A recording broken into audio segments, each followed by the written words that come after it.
Olá pessoal, tudo bem? Hoje nós vamos falar então sobre dados compostos em Python. A gente já viu a parte de variáveis e agora vamos para umas partes mais complexas um pouco, que trabalhar com listas, dicionário, etc. Então, a gente vai então para a nossa tela do Google Colab. E a primeira que a gente vai trabalhar é a parte de strings, mais especificamente a parte de slice. Então, vou adicionar aqui parte de texto, vou adicionar, subir ele aqui. A gente vai trabalhar com slice.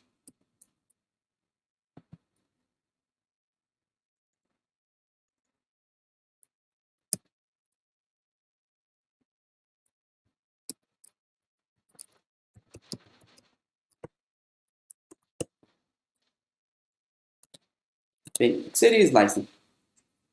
A gente já viu a parte de strings, né? Então, por exemplo, eu posso dizer que é, você recebe... Vou aumentar um pouco a tela. Gente. Dizer que hello world. Então, S vai receber o hello world. Então, essa é a minha string. E agora eu posso trabalhar com ela. Bem, a parte de slicing é o seguinte. Como a gente até tinha visto um pouco na estrutura do for, cada caractere aqui, isso é considerado como se fosse uma lista de caracteres. Então, uma string são caracteres separados que se juntam, formam então esse nome, Hello World. Então eu posso acessar pedaços dessa string. Então eu quero, por exemplo, acessar o caractere número 1, que vai ser o E. Então se eu der Enter, ele vai me retornar o E. Por quê? Se a gente for pelas posições aqui, então essa posição seria o 0. O primeiro item é a posição 0. O segundo é a posição 1. Então, na posição 2 tem o L, na posição 3 tem o outro L, na posição 4 o O e assim por diante, até o fim da string. Quero pegar a partir até a quarta, o quarto caractere. Então, ele vai pegar todos, né, até o quarto. Então, ele vai me retornar o hell. Então, o que eu estou dizendo é, quero que ele pegue até o quarto. Mas eu posso também quebrar em mais pontos. Por exemplo, eu quero que agora que ele pegue a partir da terceira. Então, da terceira em diante. Então, esses dois pontos aqui vai indicar que ele quer do 3 para frente. Então, se eu der Enter, ele vai pegar até a quarta, ele pegou o Hell, e do 3 em diante, ele pegou o Low Word. Eu posso também fazer pedaços. Por exemplo, eu quero que vá da terceira até a sexta letra. Então, se eu quero que ele pegue da terceira até a sexta,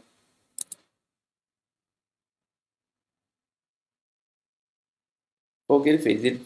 Ele foi, então, da terceira, que é 0, 1, 2, 3, o L e o LO, do hello. Eu posso utilizar também números negativos. E o que os números negativos vão fazer? Ele vai pegar, então, de trás para frente. Então, se eu tenho um hello world, se eu colocar o menos 1, ele vai pegar, na verdade, a última letra da minha string, que no caso é o D, do word. Então, ele foi do final, voltando, né, para o começo, eu peguei a última.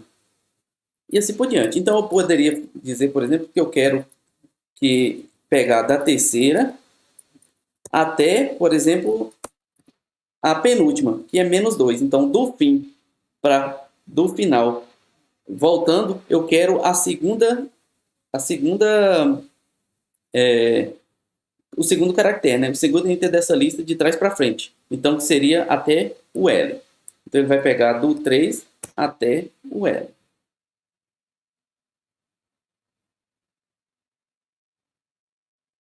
Então, ele foi o que ele fez. Ele pegou o hello world.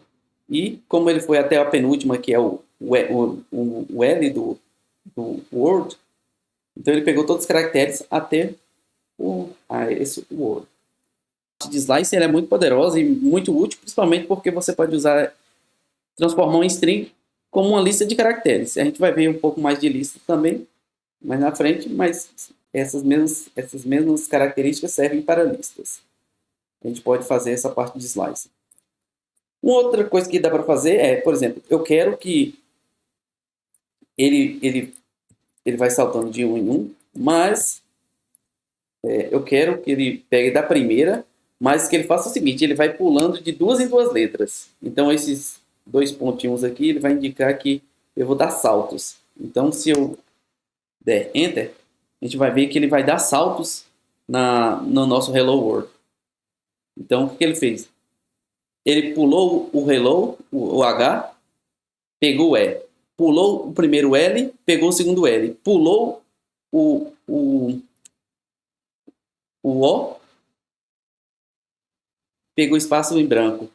E assim por diante. Aí depois pulou o W, pegou o O. Pulou o R, pegou o L. Como a gente especificou, né? E faltou o D. Então, ele foi saltando de dois em dois. Eu posso fazer também saltos negativos. Nesse caso, o que ele vai fazer? Ele vai pegar, inverter, na verdade, essa lista. Então, eu tenho a minha lista, né? O que ele fez? Ele foi dando saltos, só que os saltos de forma negativa. O que, na verdade, ele fez foi inverter o nosso Hello World. Então, ele tá o Hello World de trás para frente. Então, ele foi pegando o D, o L, o R, o O, o W, o O, o L, o E e o H, que é o Hello World de trás para frente. Mas string também tem algumas coisas poderosas que a gente já tem já está integrado ao Python. Então, por exemplo, se eu pego essa mesma Hello World e dou, por exemplo, um split, o que ele vai me retornar? Ele vai quebrar esse string em duas novas strings. A primeira hello e o segundo word.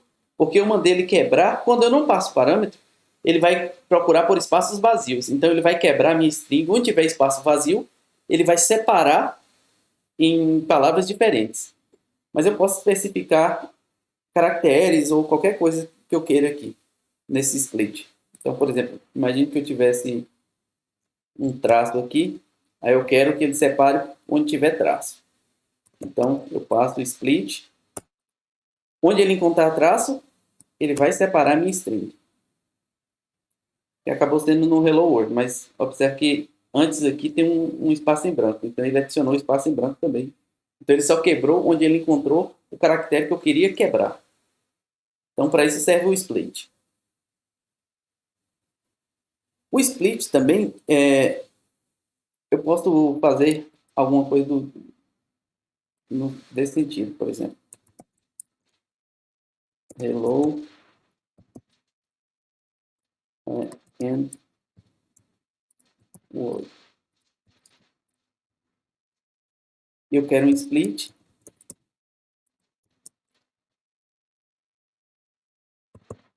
Só que onde tiver vírgula. Só que eu quero uma coisa a mais. Eu não quero que ele quebre toda a minha string.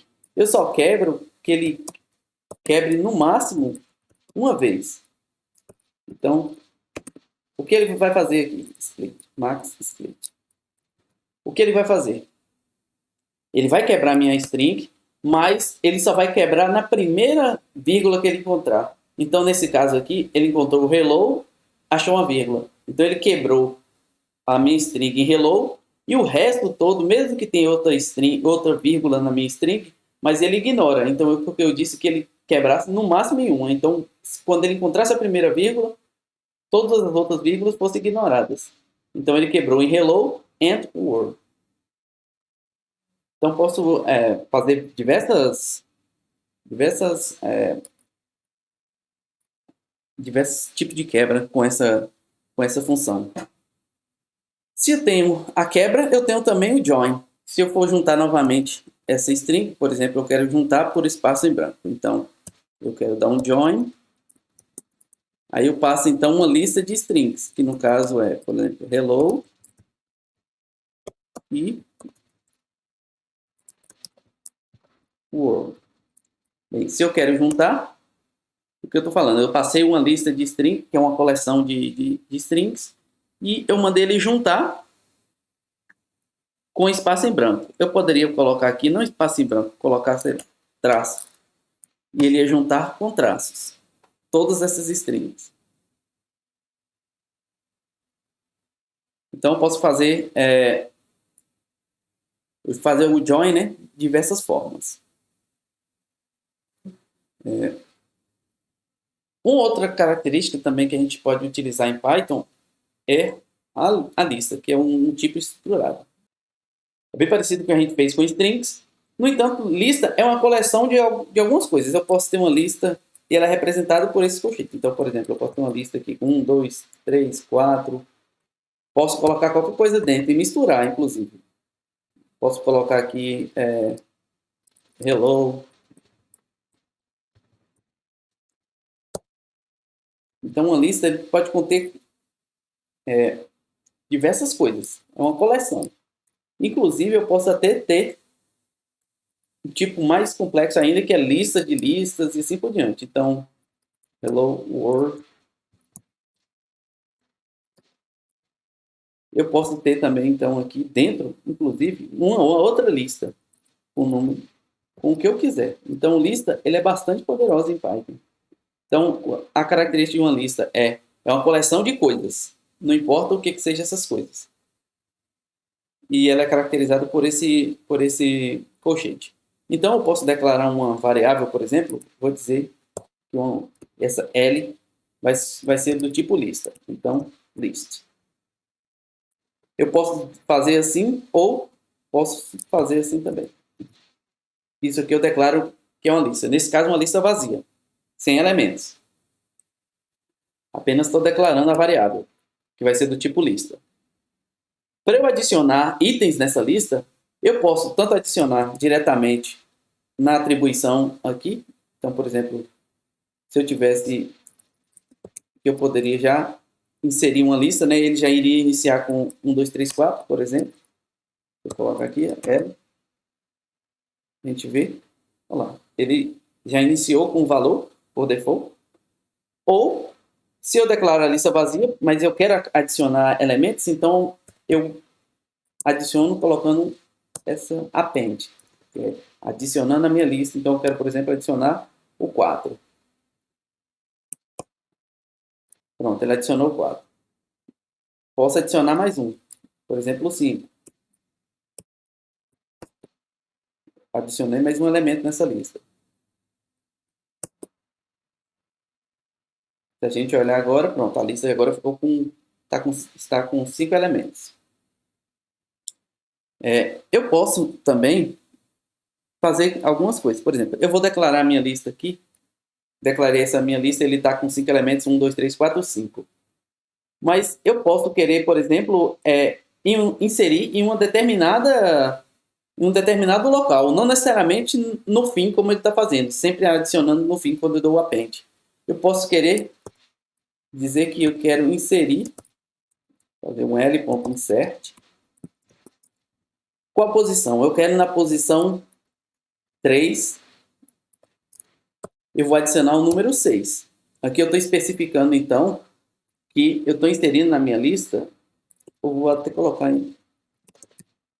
Sim, para vocês compreenderem. Então, eu vou adicionar na minha lista esse elemento, na posição 3. Então, se eu olhar novamente o que tem na minha lista, na posição 3, ele adicionou o 6. Então, agora ele ficou com 1, 2, 3, 6, da forma de string, 4 e 5.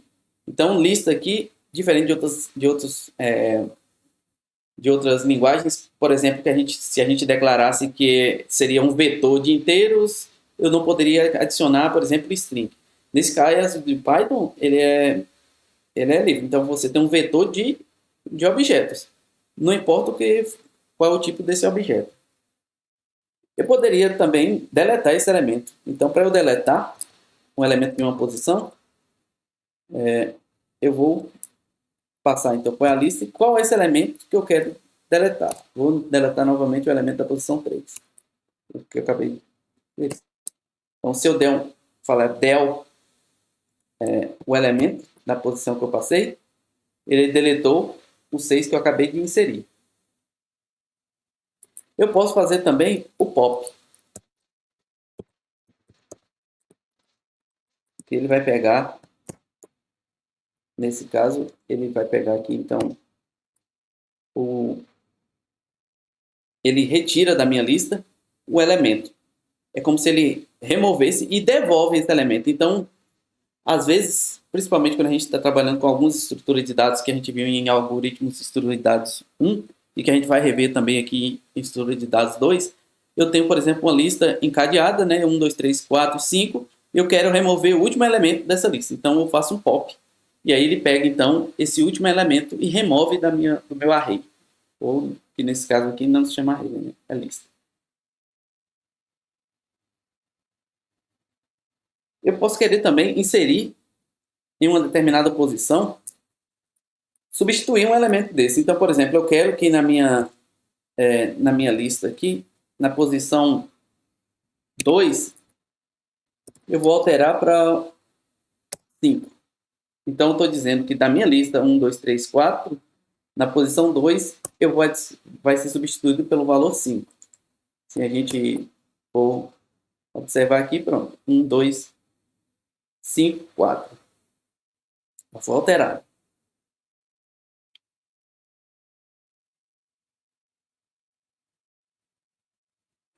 A lista também tem algumas funções que podem ser utilizadas, como por exemplo, eu quero que eu vou criar uma lista 2 aqui, chamada de L2, ele vai ter os seguintes elementos. Ele vai ter o 2, o 4, o 3, o 6 e o 7. Criei uma nova lista com esses elementos. Eu quero adicionar à minha lista L esses elementos da lista 2. Então, como se fosse para eu concatenar essas duas listas. Então, como é que eu faço isso? Eu utilizo a função extend. Então, eu estou dizendo que L2 vai estender, L1 vai estender L2. E aí, se eu fizer isso, agora se a gente olhar o L, ele incorporou, então a nossa lista L1 incorporou os elementos de L2. Então, no final aqui, ao final, ele adicionou os elementos 2, 3, 6 e 7. Como se ele concatenasse a minha lista. Na verdade, ele fez isso. Concatenou a lista 1 com a lista 2 que eu acabei de criar. Eu poderia também pedir para remover algum elemento. Por exemplo, eu quero remover o 2 da minha lista. Né? Esse aqui, o ponto remove.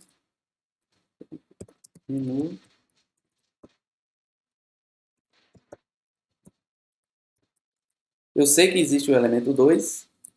Eu quero remover. Então, ele vai procurar o primeiro 2 aqui e vai remover. Pronto, então ele pegou o primeiro 2 que apareceu, eu mandei ele remover o elemento 2, ele procurou o elemento 2 na minha lista e removeu dela. Então L1 agora está com 1, 5, 4, 2, 3, 6, 7. Desordenada. Mas se eu der um sort nessa lista, ele vai ordenar todos os elementos dela. A gente olhar agora a nossa lista. Opa. Se a gente olhar, a lista estava desordenada. Então, estava 1, 5, 4, 2, 3, 3, 6, 7. Agora, se a gente olhar, ele ordenou todos os elementos da lista. Então, 1, 2, 3, 4, 5, 6, 7. Tornou a nossa lista, então, ordenada. Eu poderia querer, por exemplo, que ele ordenasse em ordem reversa. Eu não quero de 1 até 7. Eu quero, ao contrário, do 7 para 1. Então, se eu der um reverse, ele vai ordenar a minha lista de ordem reversa. Então, isso é bastante útil, principalmente quando a gente está desenvolvendo esses algoritmos. Uma outra estrutura que a gente pode utilizar em Python, ela é chamada de tuplas. As tuplas, elas são como se fosse uma lista, né? Só que ela restringe a ordem e restringe também o número de elementos. Então, as tuplas, elas são do tipo, por exemplo, eu declaro um elemento do tipo tupla, dessa forma, digo que ele vai ser uma tupla. Assim, então ele vai criar uma tupla vazia, ou uma tupla vai ser com da seguinte forma. Então, por exemplo, uma tupla ela pode conter elementos parecidos com a lista, só que esses elementos são fixos. Então, aqui nesse caso é o elemento 1, 2, e aí eu quero também que seja, sei lá, array. Então, eu posso ter como parecido com a lista, só que ele é imutável. Esses elementos não posso aumentar, por exemplo, ou diminuir uma tupla. Ele é o tamanho fixo.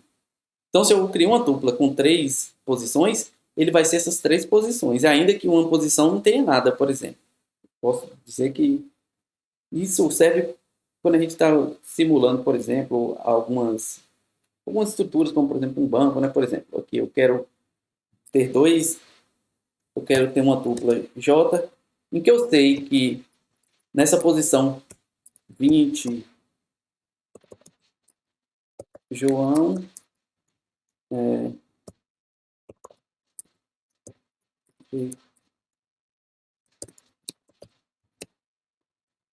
aqui eu estou representando, por exemplo, a primeira posição vai ser a idade, a segunda posição vai ser o nome, e a terceira posição vai ser o local onde ele mora. Então, se eu disse que João vai ser isso aqui, eu poderia criar uma outra tupla chamada Maria, com a mesma estrutura que posso utilizar. M, então, 25,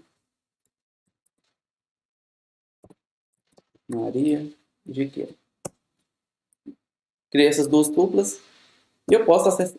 Opa, tá faltando. A string não fechou. Maria.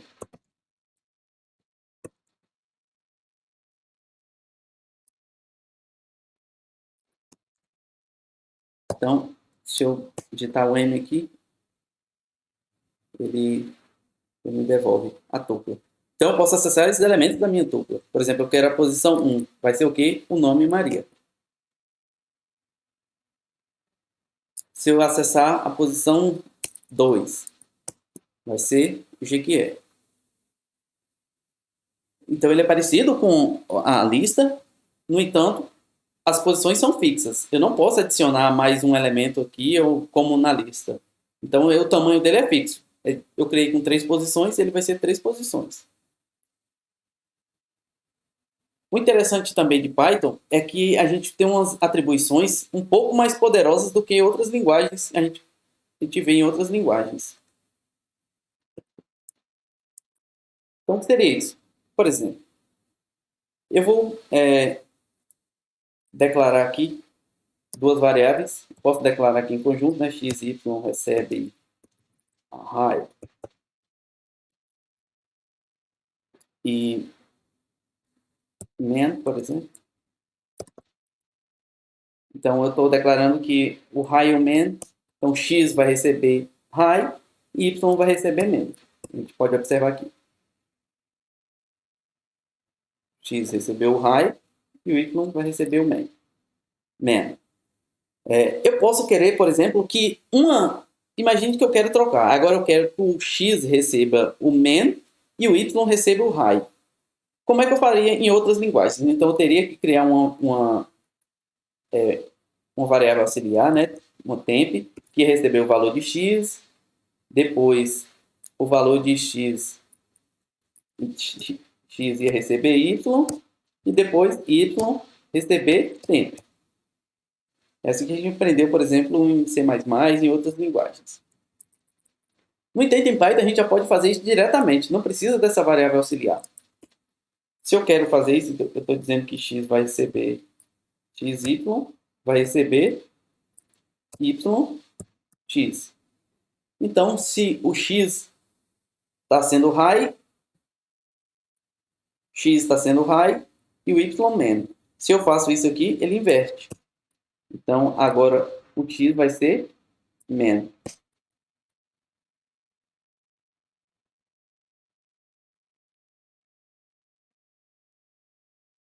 e o Y high.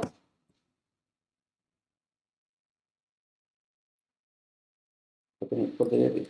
Vou botar só em uma única galera aqui, dá um print. Isso aqui.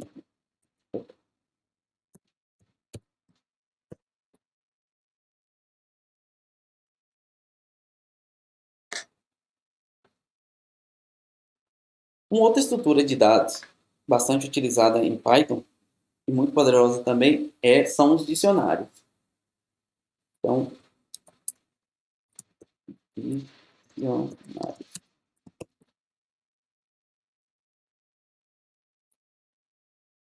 Os dicionários, eles são um pouco parecidos com listas, só que você tem chaves e valores. Então, o dicionário ele é declarado da seguinte forma. Eu posso declarar ele assim, ou dizer que uma variável aqui D, né, vai receber um dígito.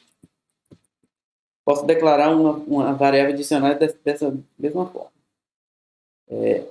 Ou posso acrescentar já aqui, né, se eu não quiser que ele crie vazio, eu posso criar o dicionário.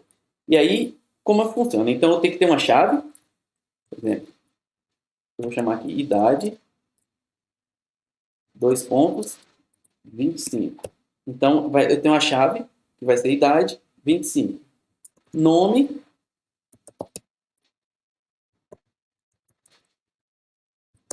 Lucas. E aí ele já vai iniciar meu dicionário, né, com esses valores. Então, eu tenho um dicionário com esses valores. Eu tenho a chave idade e tenho a chave nome, sendo que o valor da idade é 25 e o valor do nome é Lucas. Eu posso querer acrescentar mais um elemento nessa dicionário. Então, como eu faço? Então, eu tenho que dizer qual vai ser a chave. Pode ser qualquer coisa. Então, por exemplo, não necessariamente ser string. Pode dizer que a chave 123 vai receber um valor aleatório.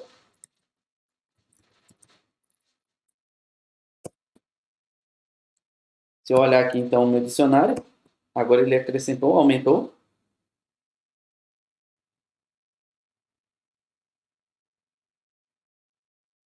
Então, ele adicionou, então, a chave 123 com um valor aleatório. Para eu acessar essas chaves, é só eu passar aqui, então, procurar para ver se tem a chave aqui dentro. Por exemplo, aqui no D, eu quero acessar qual é o valor da idade. Ele vai me devolver, então, 25, porque tem esse elemento aqui dentro do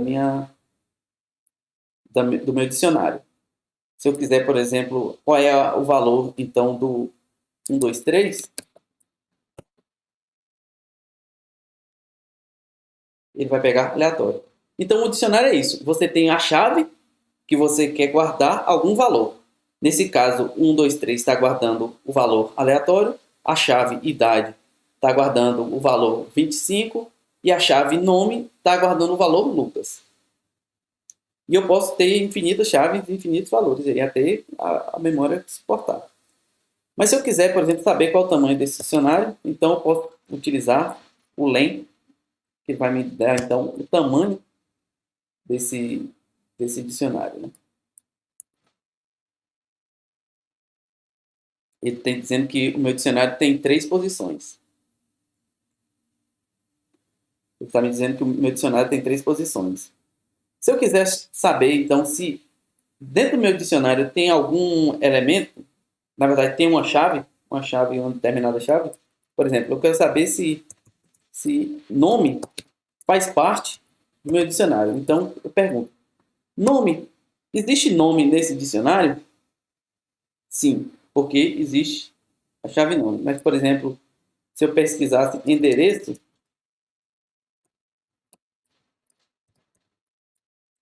existe endereço nesse dicionário? Ele vai me dizer falso, porque dentre as minhas chaves não tem endereço, tem apenas 123, idade e nome.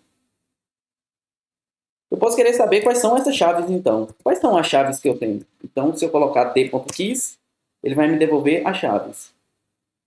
Mas se eu quiser que são idade, nome e 1, 2, 3. São as chaves que eu tenho dentro. Mas se eu quiser também os valores, eu não quero as chaves, eu quero os valores. Então, se eu colocar value, ele vai me devolver os valores ao invés das chaves.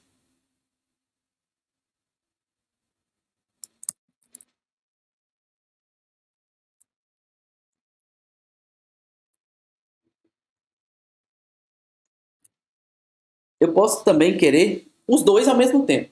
Principalmente se eu quiser fazer um for, por exemplo. d.items, ele vai me devolver uma lista Então, ele me devolveu uma lista de tuplas, em que eu tenho uma lista, né? Aqui a gente pode observar que tem o colchete, tem uma lista, e dentro de cada lista eu tenho uma tupla, que foi aquela estrutura de dados que a gente viu anteriormente, com idade e o valor. O nome e o valor. O primeiro elemento aqui, então, seria a chave, e o segundo aqui, né, o valor dele. Então, eu tenho uma lista dele. Por que seria útil? Por exemplo, se eu quero fazer um for, eu quero, por exemplo, chave e valor, quero iterar sobre isso aqui, né, na chave. Quero iterar sobre isso. Então, vou imprimir a chave e o valor. Poderia querer iterar sobre esse dicionário, né? Então, o que ele fez? Ele iterou sobre o dicionário e foi pegando o K, ficou a variável idade, e o V, o valor. E aí ele itera sobre esse dicionário.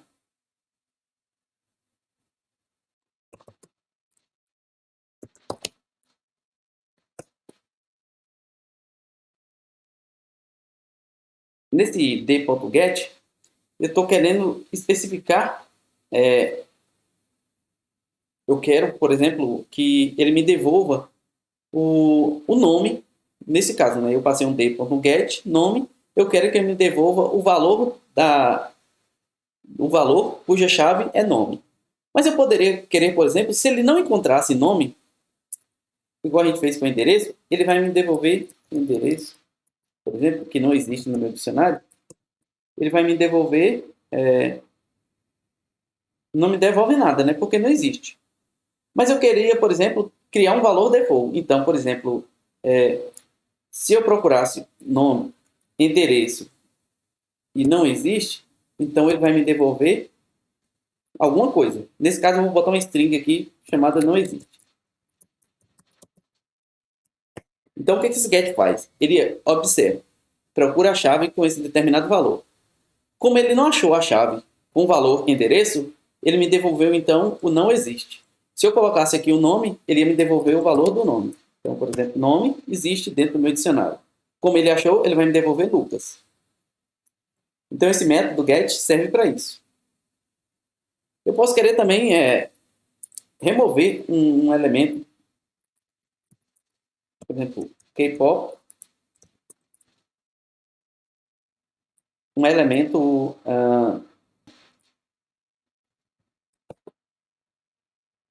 Então, d.pop nome, ele vai me devolver Lucas, mas observe que ele vai remover, então, dentro do nosso dicionário.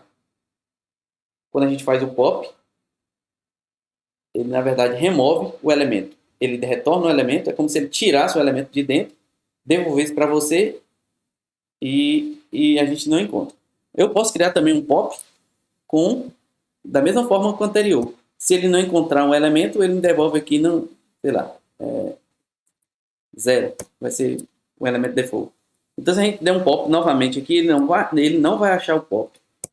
Eu quero como valor default 0. Então, ele devolve 0, porque o nome a gente já tinha sido removido de dentro do nosso dicionário. Como ele procurou pela chave nome e não encontrou, ele me devolveu, então, o valor default 0.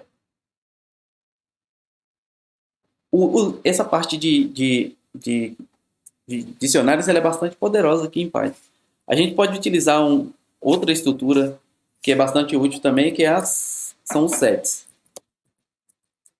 Os sets é parecido com uma lista. No entanto, a ideia de set é que é uma lista que não tem elementos repetidos. Então, por exemplo, a gente viu que na nossa lista lá a gente tinha 2, 2, 2 e 3. Ele permite. Mas no set, ele não permite elementos repetidos. Então, no meu set, eu não teria esse 2 repetido. Eu teria apenas elementos 1, 2 e 3. E também a representação dele não é assim. É com chaves. Então, isso aqui é um set. E eu posso, então, representar de duas formas. Então, eu tenho um set esse aqui, né? Que eu vou receber o set assim. Ou posso fazer assim, set. E aí, nesse caso aqui, seria um set vazio. Mas eu vou iniciar o meu set com esses valores. 1, 2, 3. Eu posso querer adicionar ao meu set, diferente de uma lista que é o append, aqui eu passo o add. Eu vou adicionar, por exemplo, o elemento 4. E aí, se a gente olhar o que tem dentro do nosso set, ele adicionou, então, o elemento 4. 1, 2, 3, 4. Se eu quiser adicionar o 4 novamente, ele não vai permitir. Diferente de lista que permitiria adicionar mais um elemento. Então, se eu adicionar o 4, como o 4 já existe, no meu set, ele não vai permitir novamente adicionar um 4. Porque ele já existe dentro do meu conjunto. Então, como a ideia aqui é conjuntos, a gente pode ter algumas funções que a gente trabalha em conjunto. Por exemplo, eu quero remover o 4. Então, s.remove, ele vai remover o 4. Então, a gente vai observar aqui dentro do nosso set, ele removeu o 4. Eu posso criar, por exemplo, vou criar um novo set com valores 2, 3, separado por vírgula, 5, 6. Bem, esse é um novo conjunto, então eu vou chamar de S2. Esse é o meu novo conjunto S2. Então o S1, o S vai ter 1, 2, 3, o S2, 2, 3, 5 e 6. Eu posso querer, por exemplo, fazer operações com conjunto. Eu quero, por exemplo, S.difference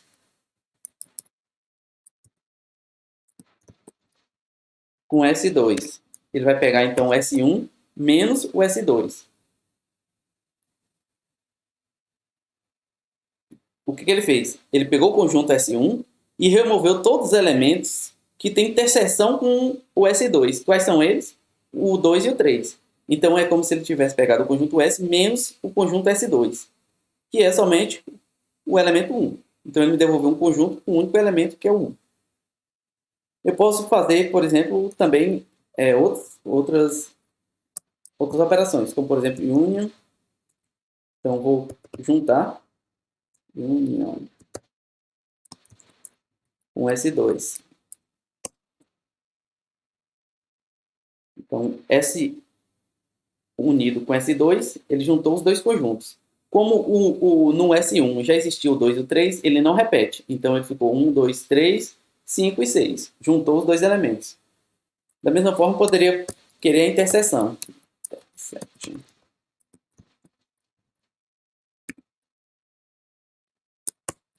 Quais são os elementos que têm interseção com o S2, o 2 e o 3? Então, ele pode fazer essas operações. E se eu quiser adicionar, então, os elementos de um conjunto em outro, eu posso fazer, por exemplo, s.update. Nesse caso, eu estou adicionando mais elementos ao meu conjunto, né? E nesse caso, eu quero adicionar o S2 ao S1, né? Ao S normal. Então, na verdade, ele está juntando esses elementos e vai criar esse conjunto, então, união. Nesse caso. Mas eu poderia querer acrescentar novos elementos. Bem, então, a gente já viu as três principais estruturas de dados em Python, que é lista, dicionário, tuplas e sets, né? 4, na verdade. E agora a gente vai ver uma parte um pouco avançada, que é muito útil assim, em Python, que não é tão comum em outras linguagens. E pode parecer um pouco estranho no início, mas depois que a gente acostuma, salva muitas linhas. que é a parte de comprehensions. Então, list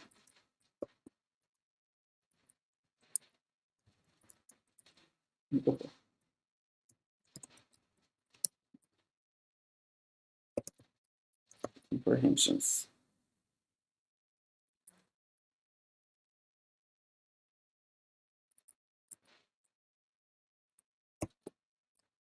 O que seria isso? Basicamente, vamos começar com estrutura básica. Se eu quisesse, por exemplo, ter um for, eu tenho aqui uma lista, né? Eu vou declarar minha lista aqui. Mas eu vou ter um for na minha lista, por exemplo,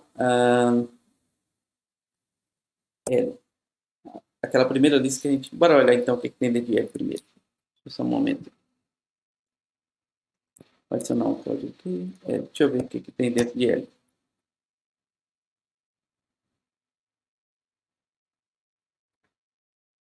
Então, L tem aqueles elementos em ordem decrescente, que a gente tinha ordenado. Tá, a gente vai iterar sobre essa lista. Então, vou fazer um for x em L. O que eu quero? Eu quero adicionar cada um desses elementos da minha lista, essa nova lista que eu acabei de criar. Então, se a gente olhar a lista has, ela não tem nada que eu acabei de criar, mas eu vou iterar sobre a lista L e vou adicionar cada elemento da lista L na lista has.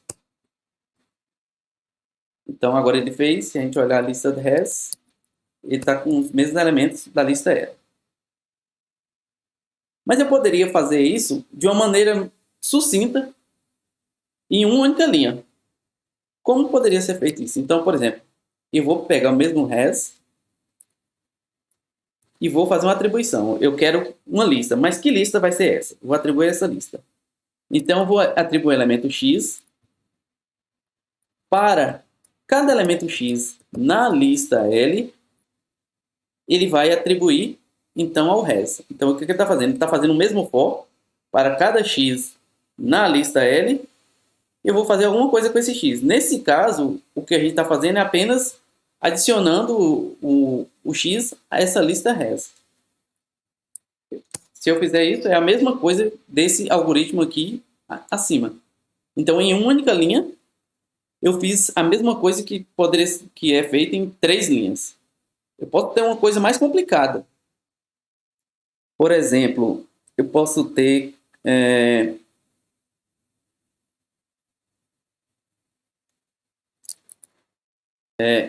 eu vou simplificar isso aqui para a gente... Como a gente não tem uma lista de tuplas, eu vou fazer o seguinte. Se o V1 na nossa lista for maior do que 4, então a gente vai andar na nossa lista. Todos os elementos que da nossa lista L for maior do que 4, a gente vai pegar e vai calcular o quadrado dele, né? V1 vezes V1. Então, pronto.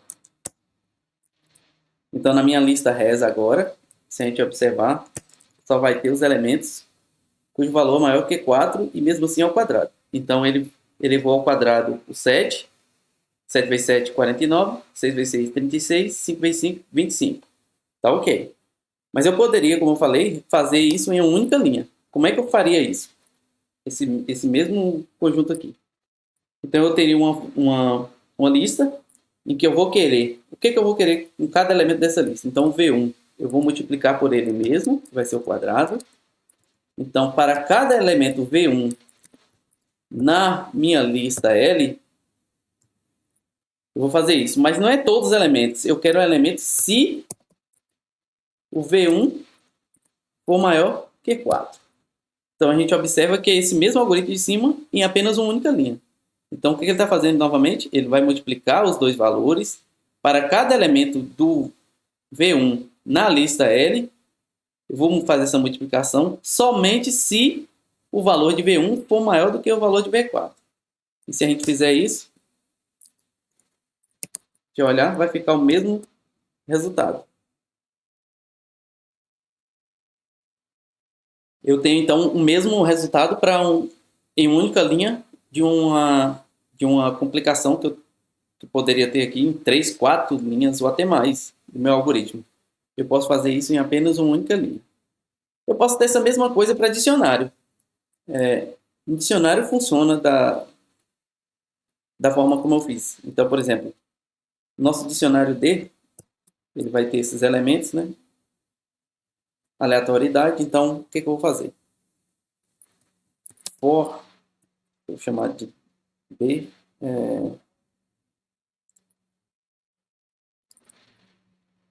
dtempo.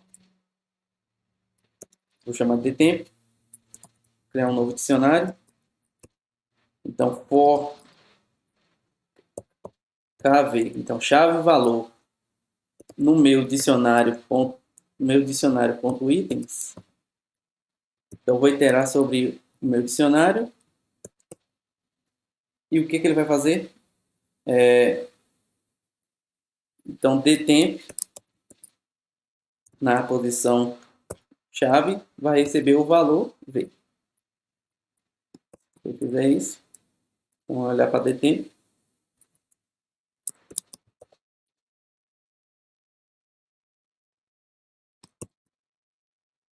Se a gente observar o dtemp, ele vai copiar o nosso dicionário.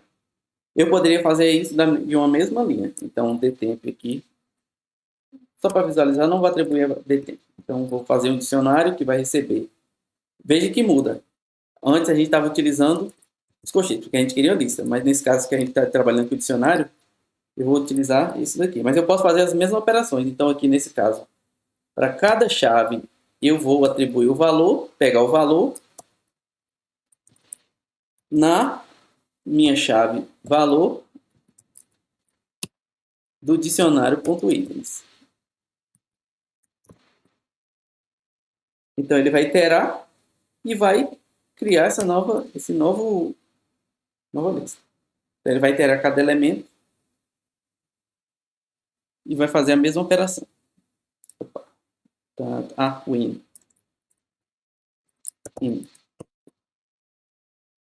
Então, para cada chave valor no meu dicionário, eu vou fazer alguma operação.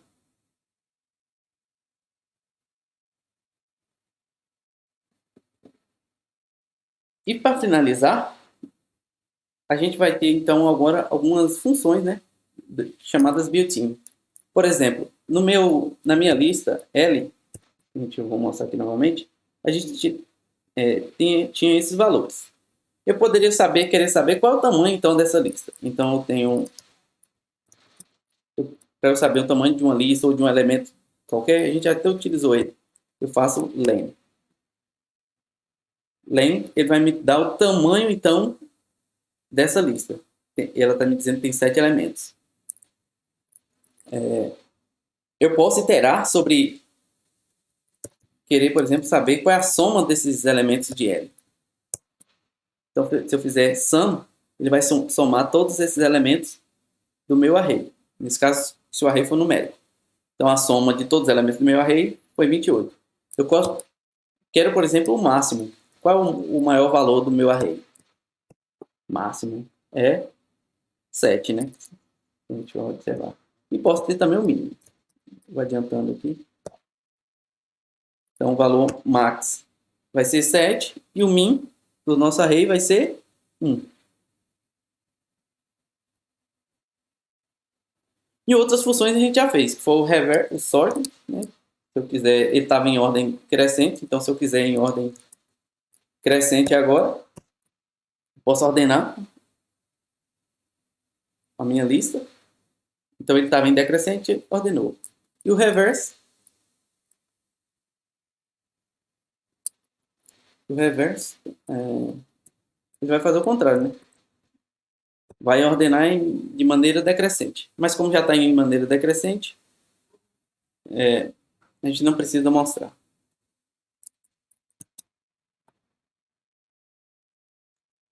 Então, basicamente é isso. Todas essas funções são bastante importantes Basicamente, os nossos programas dependem dessas estruturas. Seria bom, então, vocês aprofundarem e brincarem com essas estruturas, porque elas vão ser a base para você construir os algoritmos em todas as tarefas dessa disciplina.